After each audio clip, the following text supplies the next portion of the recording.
What is up, everybody? Welcome back to another episode of the Card Hedge Podcast. I'm grinning ear to ear like an idiot because this is going to be a good one. I'm your host, Omar, co-host. This my man's right here, JD Sports Cards. Hi. Our Instagrams are right here. Yeah, they're there. We don't have to say them, so that's good. How you doing, bud? Tired, man. Yeah. Like I'm excited. Excited for tonight's guest. So am I. And so again, I'm gonna completely fall on the sword once more. We were supposed to have this last week, and I completely just gross negligence on my yeah. But we're here now. We're pretty excited. I'm not gonna delay this any further. I'm not gonna go any further. But today we have Joe Davis from GotBaseballCards.com here with us, and we're gonna bring him right into the mix. Joe, how are you doing, man? Thank you for joining us. Welcome. Thanks so much for having me, guys. Doing great. Looking forward to some lively discussion tonight. So many topics in the industry, and just looking forward for you firing away questions at us. Oh man, nice. Good stuff. That's always good. When fire away, baby. fire away. I think it's been Joe, I know I've reached out to you even way before we started the podcast about having you on. I've just always been so the content that you guys put out regarding anytime something in the grading space happens or things like that, you guys are always on top of it. What I would ask for you to do is kind of just talk about who you guys are, where you guys are located, what are the services that you offer, and if you could talk a little bit about like your history with the grading space as well as the hobby in general, because I want to make sure that we thoroughly establish you guys in terms of your expertise and how long you guys have been doing this and how much time you guys have had in the hobby. Sure thing. Well, I opened my first store in 1991, the week I graduated from college. Had a little 500-foot space, and then over the last 32 years, we've grown and relocated a couple times. We've got over 10,000 square feet now. We have a standalone 3-story building in Loganville, Georgia. We got into the grading game back in 1998. We were a very early adopter of that. We started working with PSA and SGC in 1998, and then BGS in 1999, when BGS formed as a company, when they launched their grading division. And so we, have been a submitter for, decades now. We handle very large volumes we work with about 5,000 different, over 5,000 now, about 5,000 different submitters worldwide who submit cards through us for grading. Holy crap. On any given day, we get hundreds or thousands of submissions, and we have a team that, I guess one thing that separates us from others is we do a lot of group submitters don't like screening cards because it is tedious. It takes a ton of time, and so that's something we pride ourselves in because we just believe in saving submitters money. And I mean, we have some people give us 1,000 cards, some give us 100, some give us 5, so because we integrate it with our retail store because we're open 6 days a week to the public.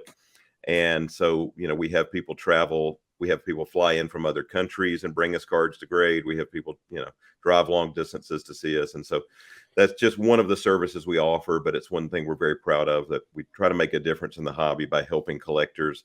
And like when we return cards that we don't recommend for grading, we actually mark on the cards what the issue is, so that the collector knows, okay, here's why they didn't recommend it. And so we try to provide education at the same time. What a concept. Wow. Yeah, exactly. The grading companies that you guys currently submit to are which ones? We work with PSA, SGC, BGS, and CSG. And right now we're doing the largest volume with PSA, second most with SGC, third most BGS, and fourth most with CSG right now. Wow. So you're talking about in terms of like companies that submit with those companies. You guys are the largest with PSA right now. No, yeah. I'm saying we're doing the most of the percentage of what we receive. The largest volume is going to PSA. Okay. I see. That's what I mean. That's what I mean. Okay. Yeah. Gotcha. Yeah. So that makes total sense. I mean, one of the things that JD and I always talk about, I'm always doing videos on the channel is just the sheer massive output of PSA that they're doing right now. It's staggering. It's almost, I think I ran the numbers the other day. I think they're at like 78% of the industry right now. Yeah. It's insane. Of the big four. Yeah, I think they're over 3/4 of the market right now. Yeah, the gem rate data just came out for April for what happened in April. They did 1.2 million, and the second closest was SGC at like 70,000 or something like that. Yeah. I mean, it's just like you said, it's like staggering that the amount of volume that they're able to put out. When no one else is even hitting 10% of their numbers. Right. Yeah, and JD talks about that all the time. 10-1, right, JD? I mean, it's like it's insane. Yeah. I mean, you can literally, I think, just make up a number, and you're probably going to be pretty close. You know, what I mean. Hey, Joe, let me ask you this question right off the bat. You've been obviously in this game longer than most of us. When you mention a number like, I've always been of the belief competition is a good thing for everybody. Agreed. But it seems like in sports cards, that's not necessarily the case. Do you get that like vibe in your shop? Like, I just don't understand why people are so hesitant to maybe move over to a CSG or try a BGS or an SGC when, because you see the numbers and it's like, wow, that's just sheer domination. Mm-hmm. And then you also see, and I'm sure you guys hear it in your shop as well, and you've heard it over the years of different, they upcharge me, they do this, how's that a 10, whatever. Like, why do you think PSA has managed to just maintain basically like utter domination in the grading space for all these years? And I know I shouldn't say all these years, but in the last, like, let's say 5 to 6, 7 years or whatever. I would say one of the reasons long-term, one of the innovations they did early was brilliant was the set registry, because a lot of people got hooked. They're like, okay, well, I'm working on a 67 set and I've already graded half the set with PSA. Why would I grade any of them elsewhere? Yeah. That was just brilliant. They adopted that before anyone else. They were early. I mean, there were other companies before them. There was, I used SBC, Superlative Baseball Certification, in the late 80s, and they were before PSA, but they were, I think, the first one to really market themselves well. Of course, they, had the Wagner sale. They had the first card they graded, and no matter what you think about the Wagner, all the stories we've heard about with Mastro and everything, but the bottom line is it's the most iconic, recognized card, long-term card in the industry, along with the Mantle. And they've out-marketed the competition. They've pivoted quicker than the competition. They other than Black Monday, what is it, March 30th, when they had to shut down a couple of years ago, right? And it took them a while to get back up to speed. That was, a dark day in our industry for us, because we were like, we disappointed a lot of submitters. Were like, hey, we just found out of the blue they've shut down. But in general, they got back up to speed quicker than some competition. Yeah, they finally, their turnaround times have dramatically improved. I mean, when I had submitters who were like, well, my last order took 18 months, and like, well, this one's coming back in 6 weeks. And so now I have to give kudos to SGC when I talk about turnaround time, though, because they are lights out right now. Turnaround time. It's ridiculous how quick they're turning entry level orders. But just in general, they've done a great job with their marketing. Of course, they've got the connections to PCGS and other entities in the collectibles industry, and they've been doing it for a long time. They continue to market well. They have, I believe, a great visionary ownership, now, and I'm very thankful they have a collector at the helm, not an outsider who's just bought it as a money grab. So I think Matt Turner will do great things with the company. Yeah, one of the things that I've always found interesting was, I came back into collecting much like everybody else did late 2018, early 2019. And then I didn't even know much about grading until right around the pandemic, when I started getting into like buying some of the, because I'm a big Hakeem Olajuwon collector. So I was looking for some, Right. some really nice Hakeem Olajuwons. And then I was looking for an 86 Fleer Olajuwon. And then I started seeing, 86 Fleer Olajuwons in this encasement, and then started doing some research. And that's kind of how I started getting into grading and whatnot. And I remember distinctly getting into what grading was all about, and everything that I was reading was PSA. Oh, you have to go to PSA this, PSA that. There was never anything pointing to anything else other than BGS. It was either PSA and then, okay, yeah, you can probably try out BGS. But at the time, there was nothing else out there, right? And to your point, Joe, is that, the marketing, a gem mint card is synonymous with PSA, right? I mean, if you have a gem mint card, they've established themselves as the place to go to get that, and that's going to ultimately get you the biggest return or give you the biggest value or what have you. And so, much again to your point is the marketing that they've done a great job on. And I think during the pandemic, that really reverberated through everybody, where all this wave of new people that were coming in, it's almost like as you were coming into the hobby, you were getting a booklet that says, hey, here's where you go to get your cards graded. There's no one else, right? And if you wanted to find someone else, then you had to do some digging. And that's kind of where that's kind of where, honestly, where the channel kind of took off, was where there was people that were submitting and people that were waiting for months and, getting their cards back, and they weren't being graded properly and things like that were looking for alternatives. But during the pandemic, it was still PSA. And I think their marketing had a lot to do with that. And that's, it's why they continue to still do, 1.2 million every month.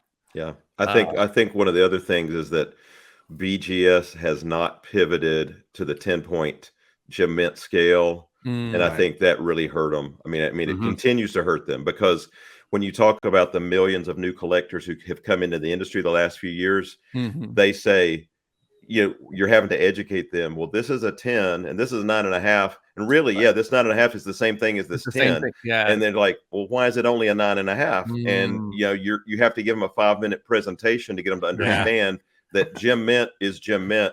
And they're like, but I like the 10, And so CSG was very a good move on their part to go pivot to the 10. Yeah.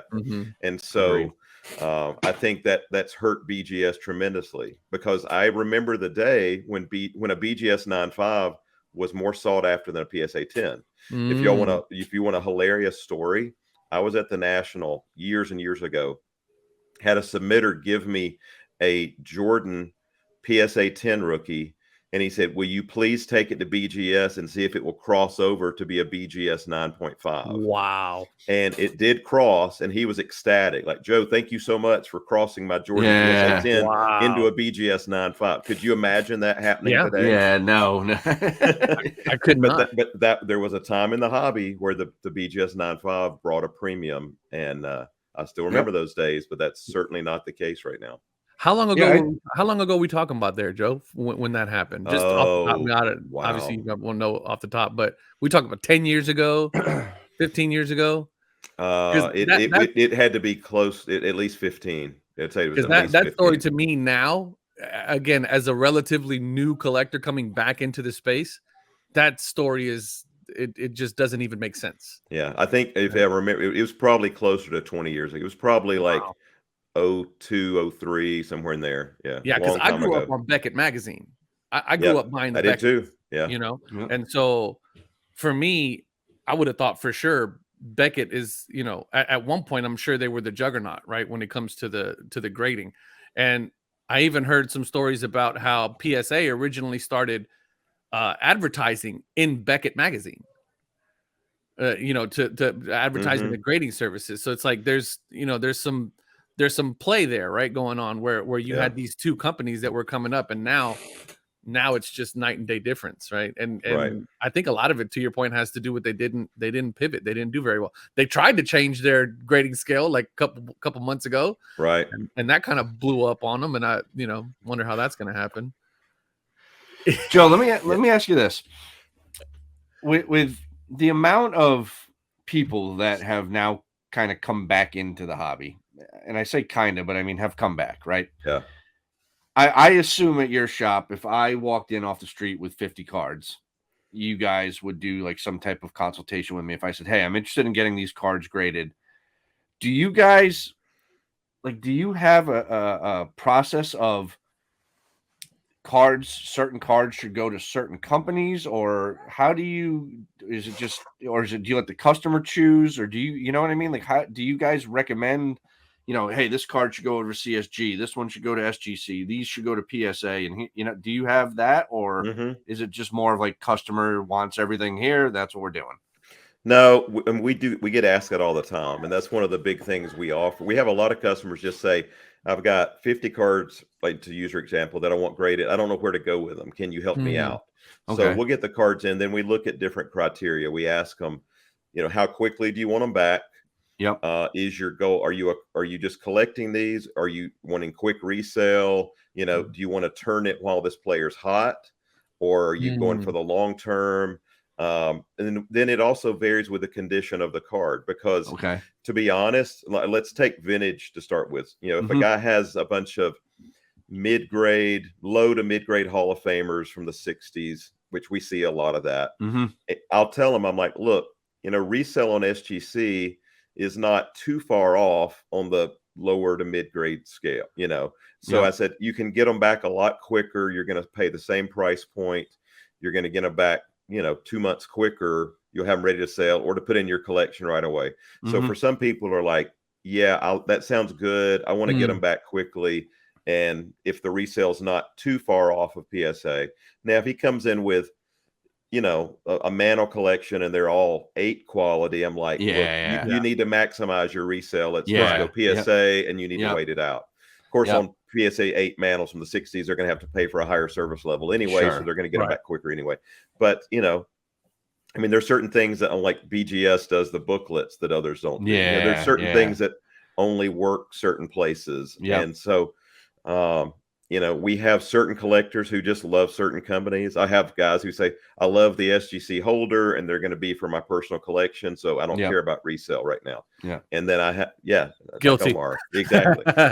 So, and then, I have one customer who only grades with CSG, and he grades overseas wrestling cards, and he only submits with CSG. And we get the orders. We're like, these are so cool, because we never see these submitted anywhere. And he sends up, we get 50 or 100 cards a month from him, and it's all international wrestling cards. And he only uses CSG. So, people have their favorites, and I have cards from all 4 companies in my collection that I've graded. And so, I have, so we try to give them parameters. Let the customer do. So we don't try to force. No, that's cool. That makes. I've always been kind of curious on that. Like, I've watched quite a bit of your content on your channel, and the thing that I always like about you guys is you don't come across as know-it-alls, but you clearly come across as knowledgeable individuals. And I think the presentation works. For me anyway, because it's like, okay, here's someone that a couple of guys that have been around for a long time and know their crap, but they're not sitting here going, we know everything and and this is the way you should do things. And I just find that for like me and how I like to do my homework and learn and whatnot, like your presentation is like spot on for me. So kudos to you. Thank you for that. Definitely. That. And unbiased as well, JD. I think the thing that I really enjoy about when you guys make these videos, especially when these big announcements come out, right? The big price drops and the big, I know you guys have done several videos where you guys at some point did a handful of videos where it was just kind of like the state of grading, right? And who's doing what, right? And you guys do a really great job of kind of just highlighting every company that you guys work with, the positives, the negatives, or not even positives and negatives. It's just the individual attributes for each one of those grading companies, and then how you guys can either maximize, or if you're looking to just collect, and you have a couple of different avenues. And to my point from earlier, like people who are just coming into the hobby, I'll reference my own experiences. It was PSA, and then that was it, right? But now that you guys have put out this great content of like, well, we're the biggest group submitter, that one of the biggest group submitters that are out there. Here's what your options are, right? It's not just one and done. It's not just PSA or nothing else. Like you have other options now. And that's, to JD's point, one of the things that I always appreciated about what you guys did. And it's actually what kind of latched me on to some of the content that you guys did originally. I think I did a couple of videos based on some videos that you guys did, where you guys were highlighting a lot of that, which was great. Yeah. So that's good stuff. What do you think it's going to take to get, JD was asking about it earlier, the competition, right? And making it, I'm wearing an SGC shirt. So for me, SGC, that's like you said, right? I love their holsters.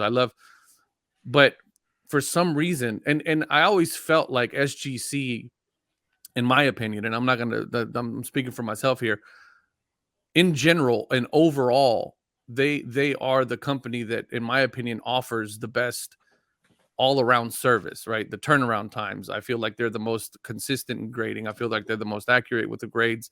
I feel like they have amazing customer service. Yes, and those absolutely. are one of the main reasons why I go with them. But for some reason, those numbers, again, we're talking about the volume, right? They just don't reflect. I have my own opinions about kind of what I would like to see next from SGC. Somebody in your position, Joe, who submits to them in volume, what are some of the things that you'd like to see from SGC in the future? I mean, I'm thrilled with the service they provide. He said Peter is awesome. Amazing. I just talked to him at Mint Collective, and all of the reps there are great. And like we had an issue. We did a video one time about how they went above and beyond. FedEx lost a shipment coming back from them, and they literally went to the hub and they tracked it down manually and went out of their way to make sure that got to us. And so I can't say enough about the quality of their service. Yeah. And so, I know they are always working. I actually had a conversation with Peter at Mint Collective, and he was like, trust me, Joe, if you come to me with an idea, we've probably thought of it, we're probably fleshing out, because he said they're always thinking ahead of what could we add. They're always trying to find ways to improve the company, which is great to hear.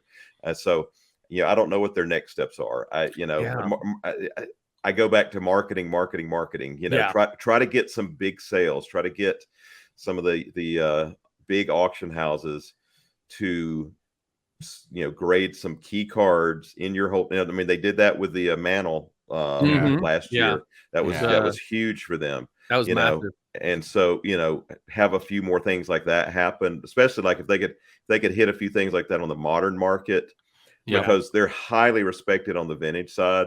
If they could nail a few big ticket sales of modern cards in their holders, that then they may start moving the needle for them. Yeah. So I think maybe some of the auction houses that get all the headlines, it might be great to try to get them to grade some more cards in SGC slabs. Yeah.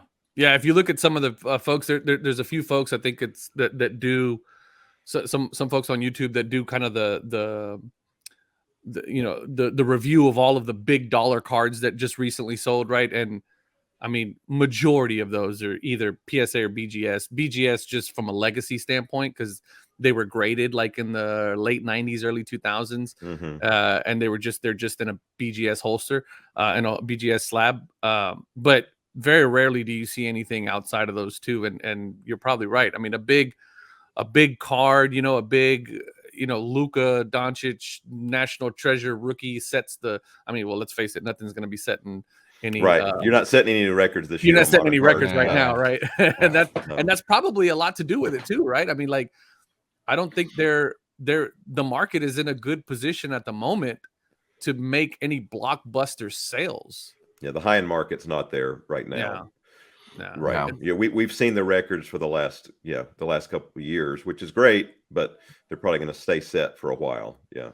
I agree there. There's a lot of people exiting right now, which is interesting. I've our business is busier than ever.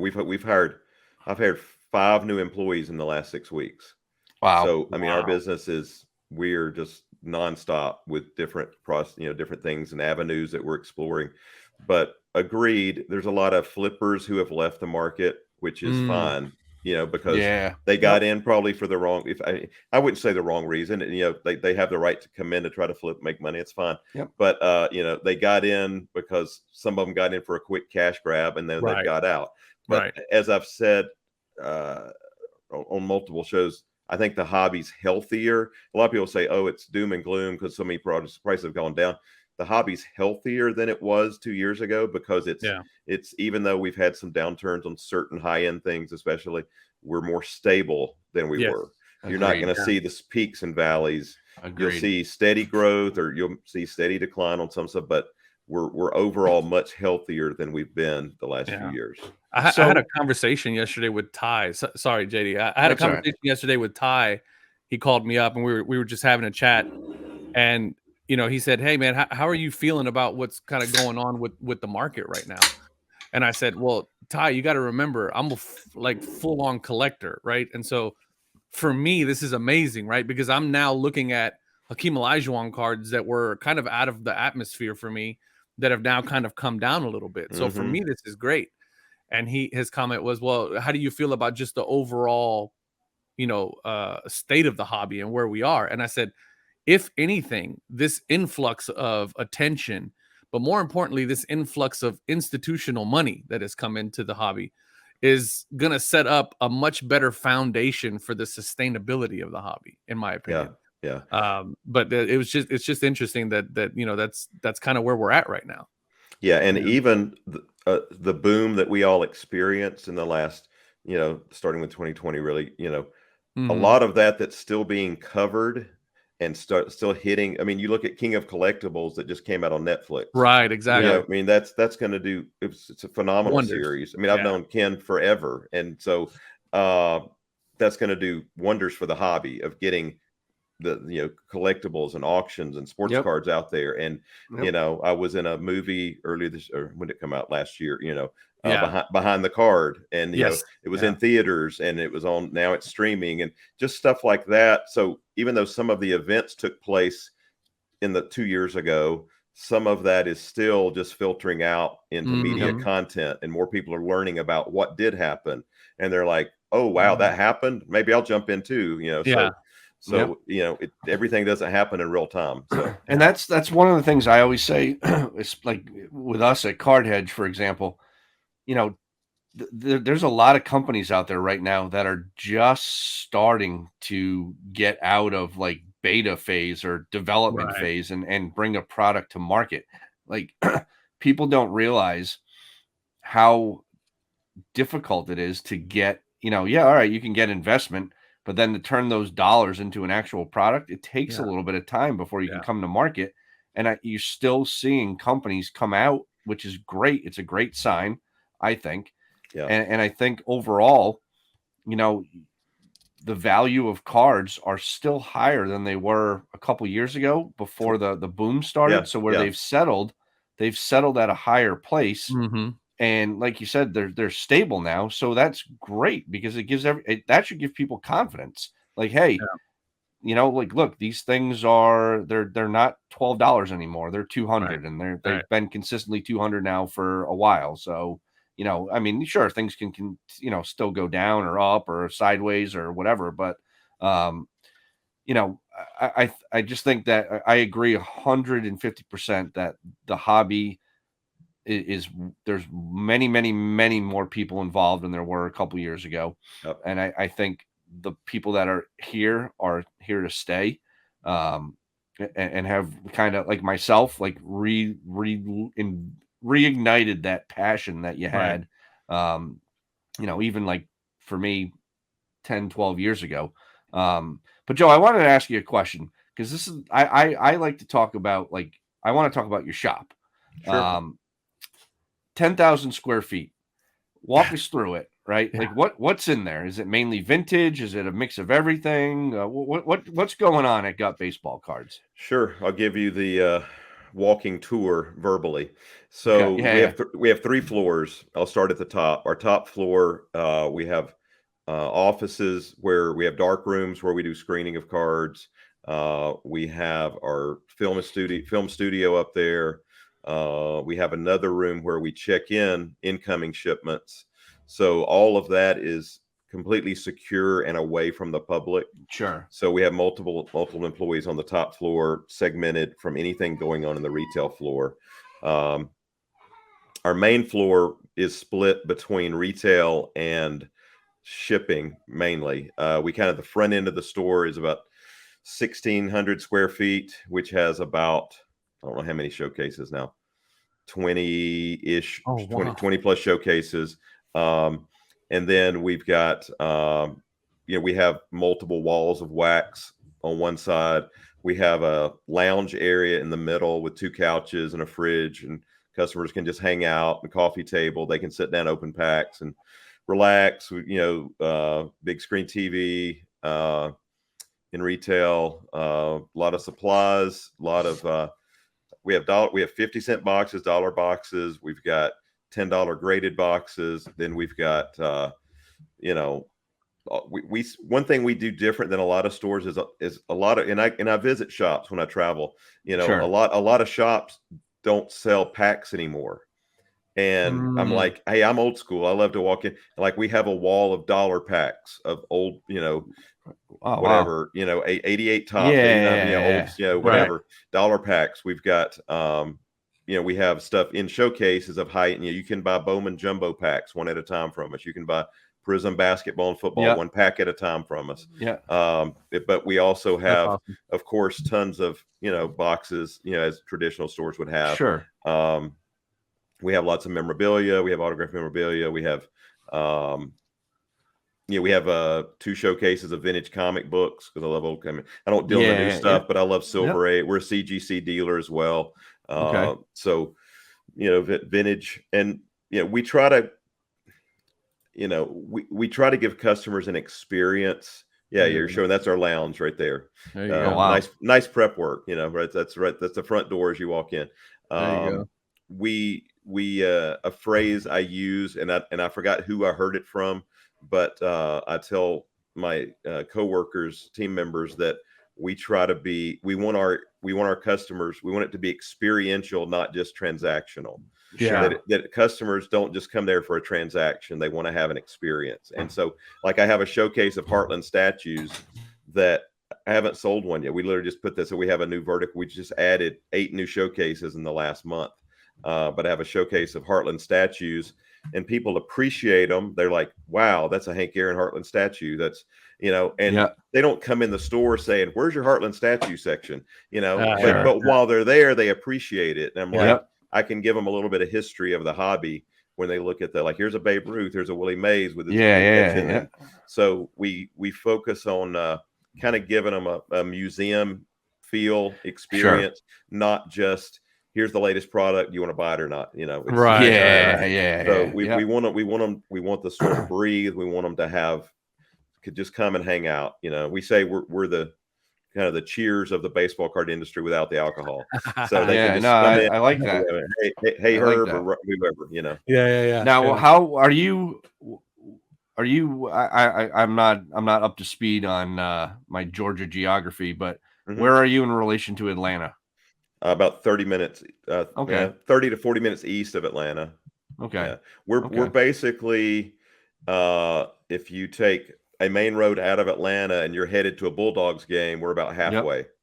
Okay. So we're kind of in between Athens and Atlanta. All right. So two landmarks most people know in Georgia is Athens and Atlanta. So we're halfway between them. Yep. Right. I know Savannah pretty well. Yeah. I drive through Savannah all the time when I go to Florida. So okay.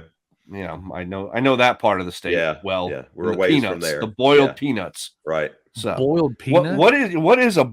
I obviously know what a boiled peanut is. It's obviously a peanut that's boiled. But like, what is that? So like the Georgia. What's the allure there? Yeah. I'm a Texan, so I have no idea what you're talking about. When you say boiled everywhere you go. I think that's more of a Southern Georgia thing, because we don't have peanut vendors on the side of the road here. All right, because all down Interstate 95.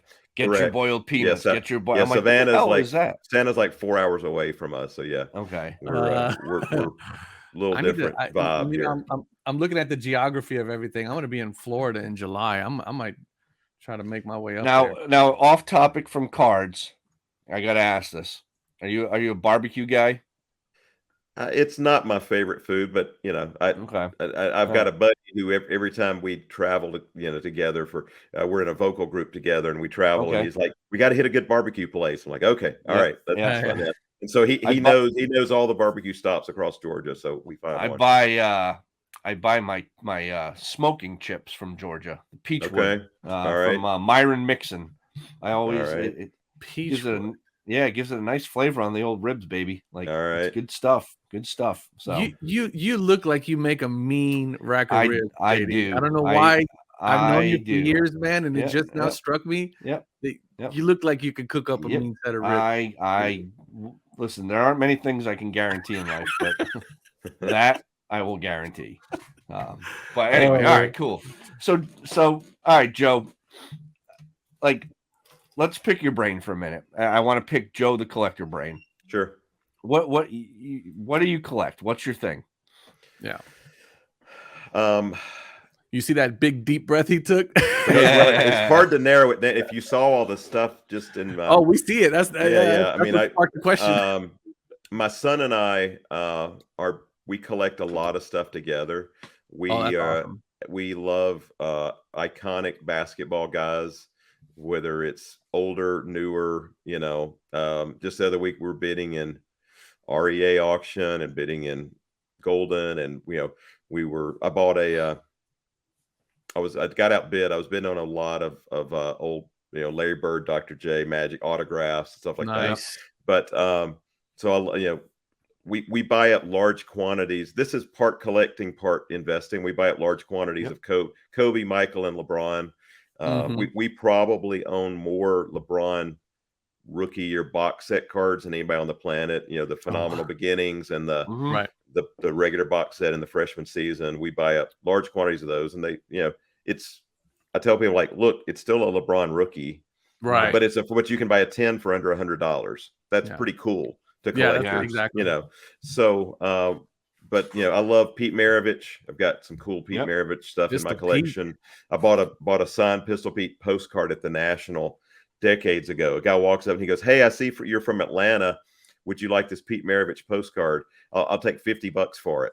I'm like, I think that'll work. And at the time, it was it's really a bargain now. But I collect I collect some vintage non-sports. I am actually working on a 62 dynamic toy Flintstone set, which is a jumbo sized. I'm working on a high grade set of that, as well as the 62 dynamic toy Mickey Mouse set. I've even got someone behind me if you want to see one. You know what? Can you show me one? Because I'm not familiar with that.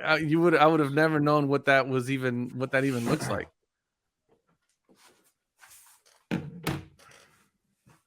That's interesting. All right, this is one of my only PSA graded ones. I've got a bunch of them I bought raw that I haven't graded yet. So the question is, are they going to PSA? Oh, look at that. Wow, that's a good size. Yeah. PSA 8. And that's from what? 62. Yeah, 62 dynamic toy.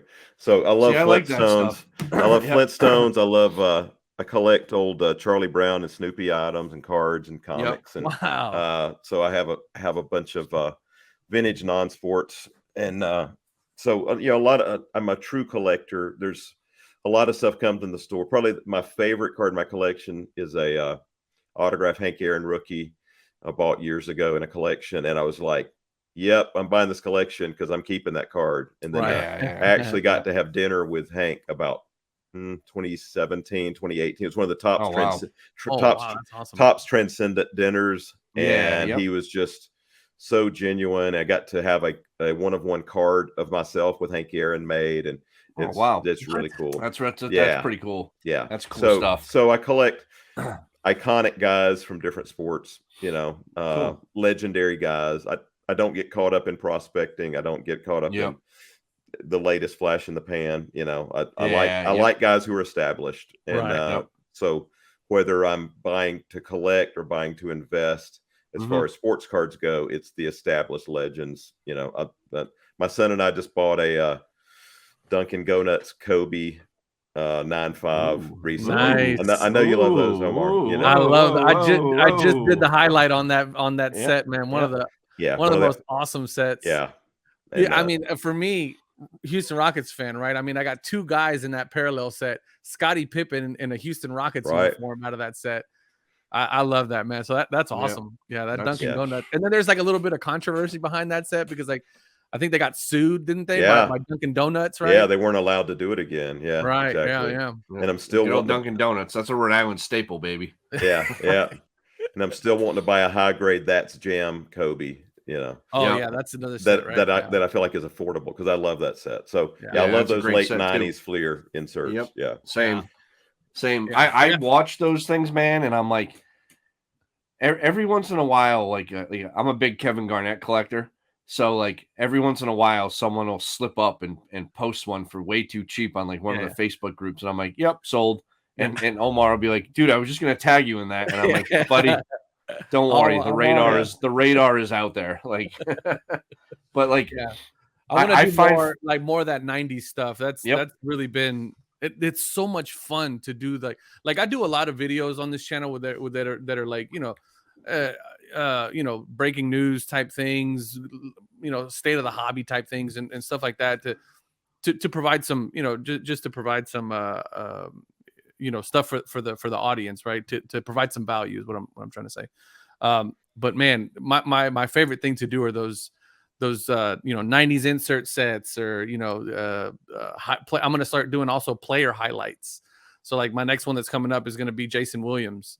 Like that dude for me was a magician back then. Yeah, I find though, like when I do on my channel, when I do like my set kind of highlights or whatever, and I put like a ton of research into it and nobody watches it. And I'm like, but right, the hardcore that watch it, they love it, man. Like that's people. I mean, I do get like the, thank you for this. I didn't know this set existed or because I'm a big like I have a hard time getting out of the '90s. That's when I was a teenager. That was it for me, and I like what the established guys, and I even like more so, which some baseball purists can't stand. The steroid era was it is what it is, right? I mean, and people poo-poo it, but it's like they forget if it wasn't for Mark McGwire and Sammy Sosa, baseball as we know it might not even be around because baseball sucked for a while after the strike. Yes, and it did. Those in 1998-99, those guys single-handedly resurrected made baseball the hobby cool again. Yeah. I lived through that. I remember I was on CNN the day McGwire broke the record. They actually came out to my shop, and because they were talking about his baseball cards and the value of his baseball cards, and that literally it was. I remember it well because it was my 30th birthday when he broke the record. Okay, it hit number 62, and it transformed the hobby. Yeah, I mean, it was. I remember I was at college. I remember exactly where I was, the whole nine. Yeah, because it was ugly for a few years. I mean, after the strike, it was bad. It was bad. I didn't watch 85 Topps rookie card went bananas. Yeah, I didn't watch baseball XRC. at all. I you know what? Let me say XRC. So the trolls. Yeah, so Victor's gonna come after you, dude. Someone's gonna. God. Yeah, I remember. I don't even watch baseball. I mean, back then, obviously, I was all basketball.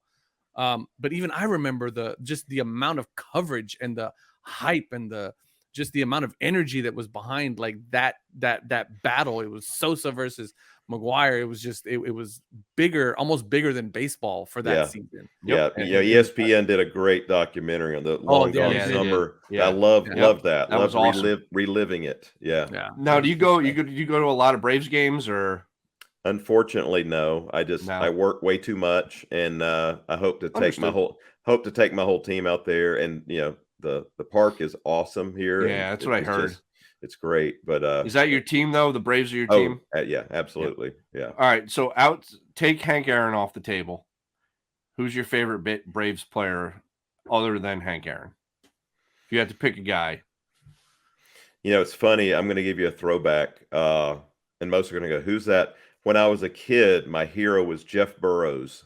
Okay. who was an outfielder, all-star outfielder for the Yeah. Rangers and then the Braves. And he was my guy, as a 8-9-year-old. And I'd listen to the Braves on the radio when they weren't on TV. And I was always excited when he came up to bat, And so he, I love a lot of the current guys, and they're, they've got a phenomenal team. Very excited for the team we have right now. They do. I always, I think one of the things with the Braves too, right? With TNT, or was it TNT or TBS? TBS, they were always on. Yeah. Either way it goes, it was Ted Turner, right? Yeah. And you could watch those games all the time because they were always on TV. Yeah. So I love Greg Maddux. I love Tommy Glavine. Tommy Glavine's a Massachusetts guy. Yeah. Steve Avery. I remember like one year for Christmas, my grandma got me an autographed ball of Steve Avery. Mm-hmm. He had a great auto. Yeah. He loved did. His auto. Yep. But you think about some of that stuff, and like, it's funny you mentioned like Jeff Burrows, like one of my guys growing up that is like nothing special, but Ellis Burks for the Red Sox. Yeah. I loved Ellis Burks. Like, I played outfield, center field. Like, as a kid growing up, I was like, Ellis Burks was like, outside of Roger Clemens, was like the man. Like, I had all his cards, like everything. It was like, I don't know, just funny, you know what I mean? And then he went to the Rockies or whatever, and I was like, all right, man, see you later. Yeah, he had an 87 tops traded XRC, if I remember correctly. Yeah. Scary, the things we remember. It's, you know what? If I could get paid for the stuff that like I could like come up with like that, God, in your head, I'd be all right in life. Yeah, all the useless information that we got crammed up there. Oh yeah, we have a doctorate in useless information. Yeah, if we could just figure out a way to monetize that, dude, we'd be set. Yeah, I know. Now, I scare customers. Yeah, go ahead. No, go for it. Go. I said I scare customers when they bring in a set. Like, a guy brought in a 79 set, and I said, just pull cards 115 and 116. That's Ozzy and Nolan Ryan.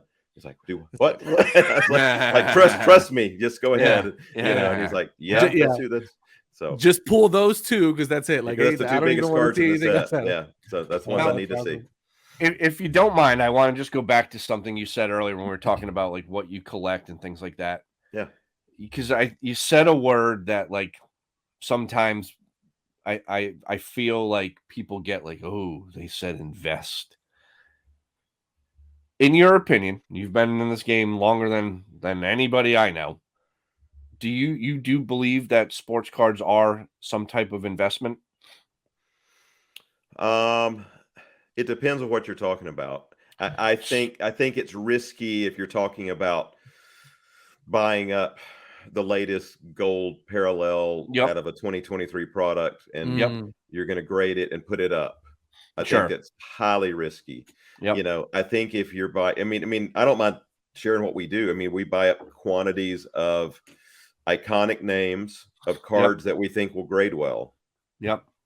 So, and then we grade them and then we sell them. It's not rocket science. It's, you look at population reports and you go, okay, this is a smart buy. These have a high 10 rate. And so you buy up quantities of them and you grade them. And so, I say invest. It's more of short-term plays. It's like, okay, we can buy these and we grade them. And in 2 months, or depending on where we're grading them with, we'll have a quantity of these by the national. And we think we can, if we there's get an arbitrage opportunity there. Exactly. Right? Yeah. Short-term. Do you look at cards though? Like for example, like the Dunkin' Donuts is may not be like the best example because of just, sort of the rarity to it and a lot of the conditioning and things like that go into a set like that. But do you have cards that you say to yourself, I'm buying that and I'm putting that away? And okay. All right. So yeah. I mean, I've got put up, not here, my safety deposit box, I've got, Jordan rookies, I've got LeBron rookies, I've got Aaron rookies, I've got, random iconic things that I bought. I mean, I've got like the 2014 World Cup duel of Messi and Ronaldo. I just think that's a great card. Good God. Don't tell my son that. So, and certain I put up, I've got a bunch of like Musial autographs, Brooks Robinson autographs on original Topps cards. Oh wow, Because those are just like, there's just not a lot of those around, you know. So it's a mix for me between, I love this card, I treasure this card because it was autographed by a guy that I really respected, and it's a cool old Topps card, so I'm just going to put it up. And you know, gotcha. So you know, it's more of, I really love these as a collector, and I think they're a safe long-term investment, so I'm going to hold on to them. But yes, I mean, historically, even before the boom, there were people who bought, invested in sports cards, and did fine with it. So the scary thing, what happened in the boom, is that so many decided, you know, they could make a living on it.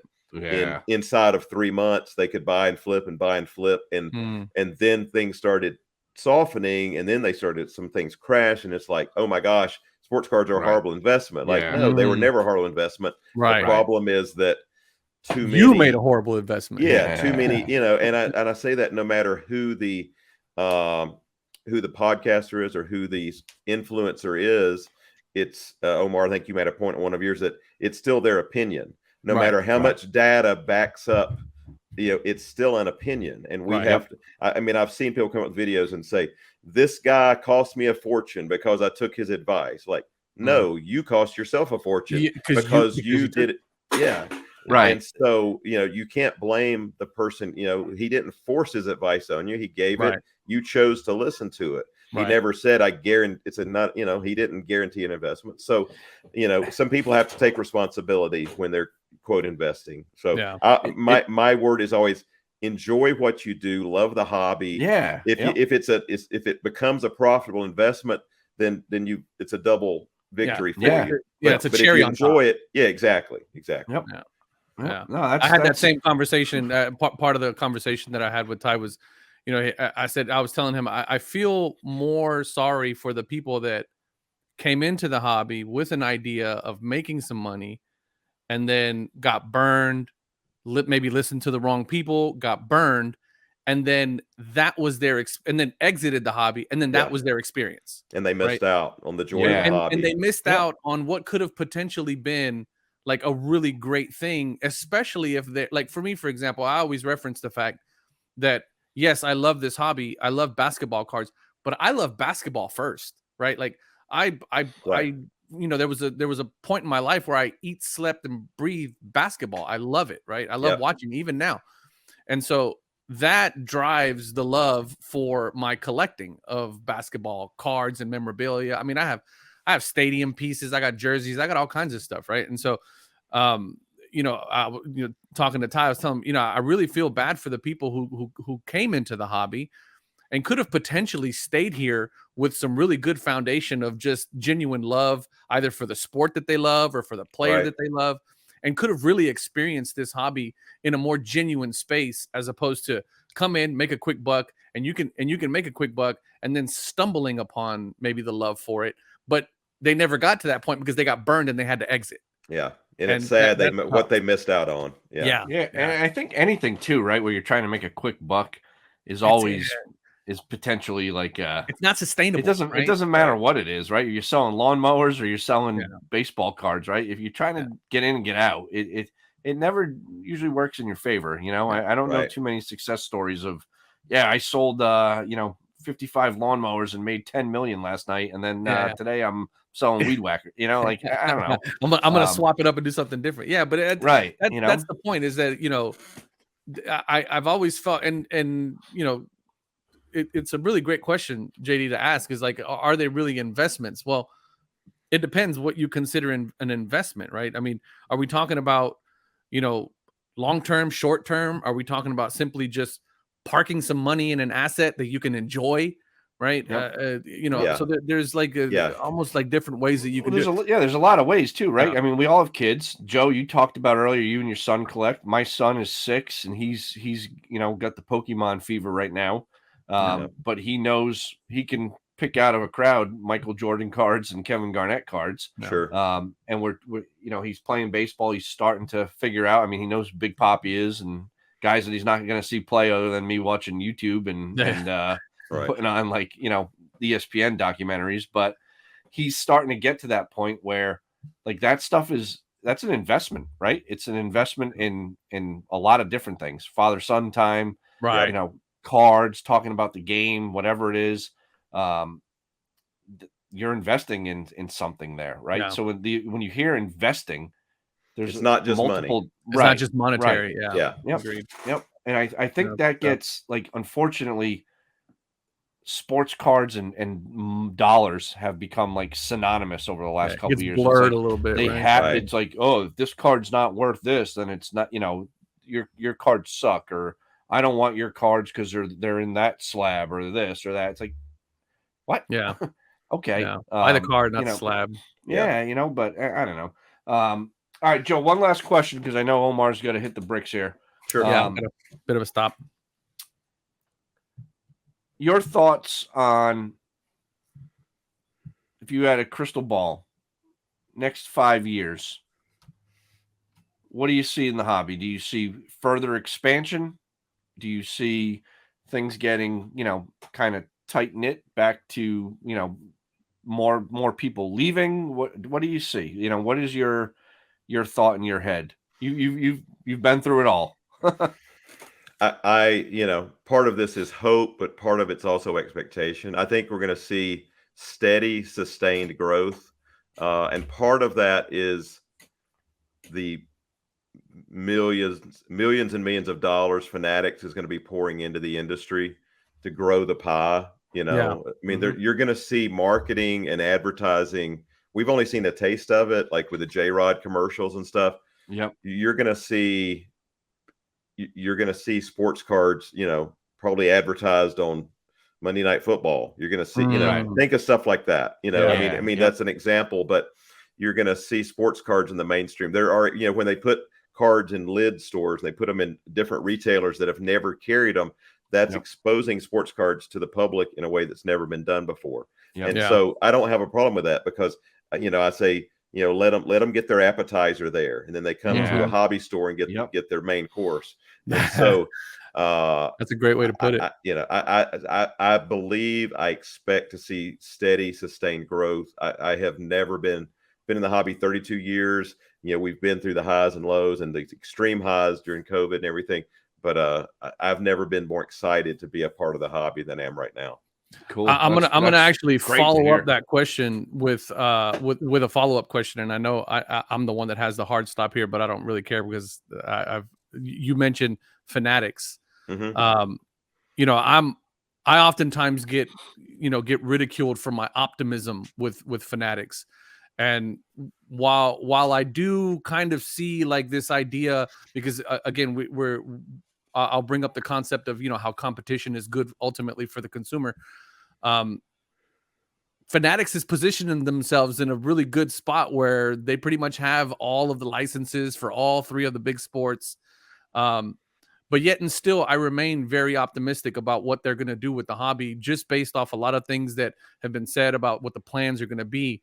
JD asked you about kind of your overall idea of what the market's going to be doing, but how big of an impact do you feel that Fanatics is really going to have on the hobby? And do you feel like they are coming in with a bit of a monopoly situation? And is that going to be good for us or not? That is scary to all involved. But you know, not yet, but you know, when they get the basketball license and the football license in 25 and 26, it remains to be seen how that's going to happen. You know, what's going to happen at that point, because I too think competition is good for any industry. I think it keeps all of them on their toes, trying to out one up the other. Right now, while Panini's still in the game, you know, I think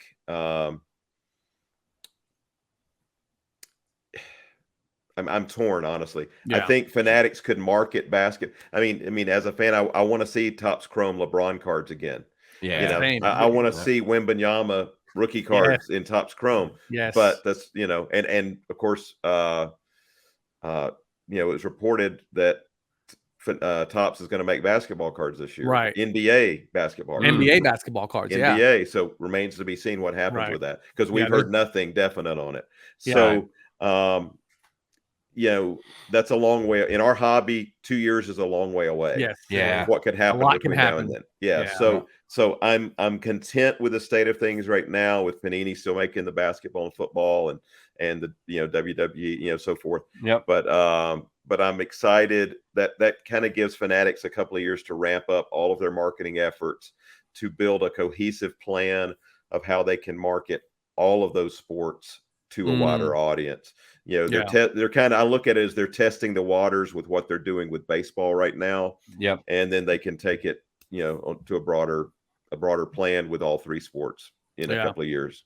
I've always said that one of the reasons why I like 90s basketball so much, especially basketball cards, was, we had Fleer, we had Upper Deck, we had Skybox, we had Tops, we had Hoops, which was its own company back then. There was like five or six different manufacturers. If you think about the time span between, say, 95 and 2006, 2007, you had a handful. Bowman was in the mix.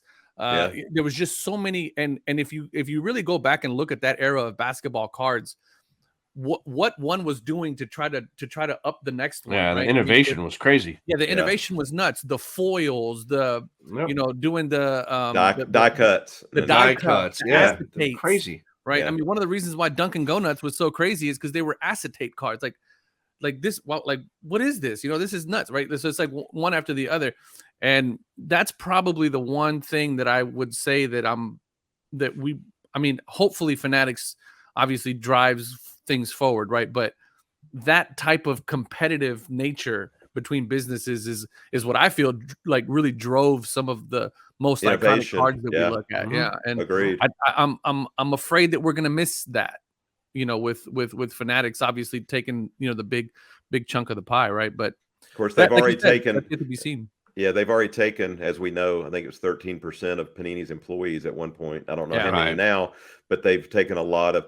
But what I was encouraged by, that's bad for Panini, but I was encouraged that Fanatics, from what I heard, took some product development people, things like that, some who have been doing different things, rather than just, so they're willing to hire from outside and say, okay, y'all have done some cool stuff. Let's bring you over. Yeah. You can keep doing those things for us, rather than we're going to do this all the Fanatic way. And right. So I hope that they continue to reach out and bring new ideas in. And even from a business operations standpoint, that makes so much sense, right? Let's face it, Panini, for their recent flaws and their recent issues that they've been having, they've sustained the market since when? 2012 in basketball, right? 09 is when they took 09, okay, 09, yeah.